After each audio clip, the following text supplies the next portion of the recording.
Hello guys, welcome back to a new video. So ನೀವು ಯಾವುದೋ ಒಂದು QR ಕೋಡ್ನ ಕ್ರಿಯೇಟ್ ಮಾಡಬೇಕು ಅಂದರೆ ವಿಡಿಯೋದ ಕೆಳಗೆ ಸ್ಕಿಪ್ ಮಾಡೋದು ನೋಡಿ. ಸೊ ಇದು ಸಿಂಪಲ್ ಆಗಿದೆ, ಏನಿಲ್ಲ, ತಲೆ ಕೆಡ್ಸ್ಕೊಂಡಂಗಿದೆ, 2 ನಿಮಿಷ ಕ್ರಿಯೇಟ್ ಮಾಡ್ಕೋಬೋದು. ಓಕೆನಾ. ಸೊ ಒಂದು ಅಪ್ಲಿಕೇಶನ್ ಇದೆ, ಒಂದು ಅಪ್ಲಿಕೇಶನ್ ಇದ್ರೆ ಸಾಕು ನಿಮ್ಗೆ. ಓಕೆನಾ. ಯಾವುದಾದ್ರು ವಿಡಿಯೋ ತಿಳಿಸ್ಕೊಡ್ತೀನಿ, ನೀವು ನಮ್ಮ ಚಾನಲ್ ಸಬ್ಸ್ಕ್ರೈಬ್ ಮಾಡ್ಕೊಳ್ಳಿ, ಹಾಗೆ ವಿಡಿಯೋದ ಲೈಕ್ನ ಮಾಡೋದು ಮಾಡಿ. ಸೊ ಬನ್ನಿ ಇವತ್ತಿನ ಒಂದು ವಿಡಿಯೋನ ಶುರು ಮಾಡೋಣ. ಓಕೆ ಗೈಸ್, ಫಸ್ಟ್ ನೀವು ಒಂದು ಅಪ್ಲಿಕೇಶನ್ ಡೌನ್ಲೋಡ್ ಮಾಡೋಕ್ಕಾಗುತ್ತೆ. ಅಪ್ಲಿಕೇಶನ್ ಹೆಸರು ವಿಡಿಯೋ ಎಂಡಿಂಗಲ್ಲಿ ತಿಳಿಸ್ಕೊಟ್ಬಿಡ್ತೀನಿ. ಸೊ ಈಗ ಒಂದು ಅಪ್ಲಿಕೇಶನ್ ಓಪನ್ ಮಾಡೋದಕ್ಕೆ ಅದನ್ನು ಯೂಸ್ ಮಾಡೋದಕ್ಕೆ ಅಂತ ತಿಳಿಸ್ಕೊಡ್ತೀನಿ. ಸೊ ಈಗ ಒಂದು ಅಪ್ಲಿಕೇಶನ್ ಓಪನ್ ಮಾಡ್ಕೊತೀನಿ. ಇಲ್ಲಿ ಕಂಟಿನ್ಯೂ ಮೇಲೆ ಕ್ಲಿಕ್ ಮಾಡ್ಕೊತೀನಿ.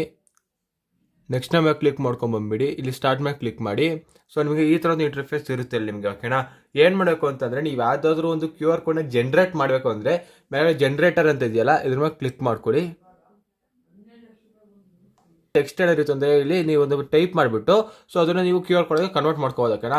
ಸೊ ನೆಕ್ಸ್ಟ್ ಇಲ್ಲಿ ಕಾಣಿಸ್ತಿದೆ ಅಂದರೆ ಹಲವಾರು ಆಪ್ಷನ್ಗಳು ಕಾಣಿಸ್ತಿದೆ ನಿಮಗೆ. Apps, wifi, contact, event, place ಅಂತ. ಸೊ ನಿಮಗೆ ಇಲ್ಲಿ ಆ್ಯಪ್ನ ಮೇಲೆ ಕ್ಲಿಕ್ ಮಾಡ್ಕೊಂತು ಅಂದರೆ ಸೊ ನಿಮ್ಮೊಂದು ಪ್ಲೇಸ್ಟೋರ್ನಲ್ಲಿ ಸಿಗುವಂಥ ಯಾವುದೋ ಒಂದು ಆ್ಯಪ್ನ ಶೇರ್ ಮಾಡ್ಕೋಬೋದು. ಇಲ್ಲಿ ಸೆಲೆಕ್ಟ್ ಆ್ಯಪ್ ಮೇಲೆ ಕ್ಲಿಕ್ ಮಾಡ್ಕೊಳ್ಳಿ. ಸೊ ನಿಮ್ಗೆ ಯಾವೊಂದು ಆ್ಯಪ್ ಬೇಕೋ ಆ ಒಂದು ಆ್ಯಪ್ನಲ್ಲಿ ಸೆಲೆಕ್ಟ್ ಮಾಡ್ಕೊಳ್ಳಿ. ಸೊ ಅದೇ ಎಕ್ಸಾಂಪಲ್ ಈಗ ಕ್ಯಾಮ್ರಾ ಸೆಲೆಕ್ಟ್ ಮಾಡ್ಕೊತೀನಿ. ಸೊ ನೋಡ್ಬೋದು, ಜನರೇಟ್ QR ಕೋಡ್ ಮೇಲೆ ಕ್ಲಿಕ್ ಮಾಡ್ಕೊತೀನಿ. ಗೈಸ್ ನೋಡ್ಬೋದು, ಇಲ್ಲಿ ಕಾಣಿಸ್ತಿದೆ ಒಂದು QR ಕೋಡ್ನ ನೀವೇ ಸ್ಕ್ಯಾನ್ ಮಾಡಿ ಈಗ. ಸೊ ಕ್ಯಾಮ್ರಾ ಅನ್ನೋದು ನಿಮಗೆ ಓಪನ್ ಆಗುತ್ತೆ. ಓಕೆನಾ. ಸೊ ಕ್ಯಾಮ್ರಾ ಅನ್ನೋ ಅಪ್ಲಿಕೇಶನ್ ನಿಮಗೆ ಸಿಗುತ್ತೆ, ಇಲ್ಲಿ ಓಪನ್ ಆಗುತ್ತೆ. ಓಕೆನಾ. ಸೊ ಇಲ್ಲಿ ಎಕ್ಸ್ಪೋರ್ಟ್ ಮೇಲೆ ಕ್ಲಿಕ್ ಮಾಡ್ಕೊಂತಂದರೆ ಅದು ನಿಮ್ಮೊಂದು ಫೋನ್ಗೆ ಸೇವ್ ಆಗಿಬಿಡೋದು. ಓಕೆನಾ. ಸೊ ಈ ಥರ ನಿಮಗೆ QR ಕೋಡ್ ಕ್ರಿಯೇಟ್ ಮಾಡ್ಕೋಬೋದು ಯಾವುದೊಂದು ಆ್ಯಪ್ಸ್ಗೆ. ಓಕೆನಾ. ಅದಾದ ನಂತರ ವೈಫೈ ಕೂಡ ಇಲ್ಲಿ ಕ್ರಿಯೇಟ್ ಮಾಡ್ಕೋಬೋದು, ಈವೆಂಟ್ಗೆ ಮಾಡ್ಕೋಬೋದು, ಕಾಂಟ್ಯಾಕ್ಟ್ಗೂ ಕೂಡ ಇಲ್ಲಿ ಮಾಡ್ಕೋಬೋದು. ಓಕೆನಾ. ಸೊ ಎಲೆಕ್ಟ್ ಕಾಂಟ್ಯಾಕ್ಟ್ ಮೇಲೆ ಕ್ಲಿಕ್ ಮಾಡ್ಕೊಳ್ಳಿ. ಇಲ್ಲಿ ಪರ್ಮಿಷನ್ ಕಡೆ ಅಲೋ ಕೊಟ್ಕೊಂಡು ಸೊ ಯಾವ ಕಾಂಟ್ಯಾಕ್ಟ್ ಬೇಕು ಎಲ್ಲ ಕಾಂಟ್ಯಾಕ್ಟ್ಗಳು ಬೇಕಾದ್ರೆ ಸೆಲೆಕ್ಟ್ ಮಾಡ್ಕೊಂಡು ನೀವು ಇಲ್ಲಿ QR ಕೋಡ್ನ ಆ್ಯಡ್ ಮಾಡ್ಕೊಂಡ್ರೆ ಸಾಕು. ಸ್ಕ್ಯಾನ್ ಮಾಡಿದ ತಕ್ಷಣ ಒಂದು ಕಾಂಟ್ಯಾಕ್ಟ್ ಸಿಕ್ಬಿಡುತ್ತೆ ಅವ್ರಿಗೆ. ಓಕೆನಾ. ಸೊ ಇವಾಗ ಈ ಒಂದು ಅಪ್ಲಿಕೇಶನ್ ಹೆಸರು ತಿಳಿಸ್ಕೊಡೋಣ ಟೈಮು. ಸೊ ನೀವು ಏನು ಮಾಡೋಕೆ ಅಂದರೆ ಫಸ್ಟ್ ಪ್ಲೇಸ್ಟೋರ್ನ ಓಪನ್ ಮಾಡ್ಕೋಬೇಕಾಗುತ್ತೆ.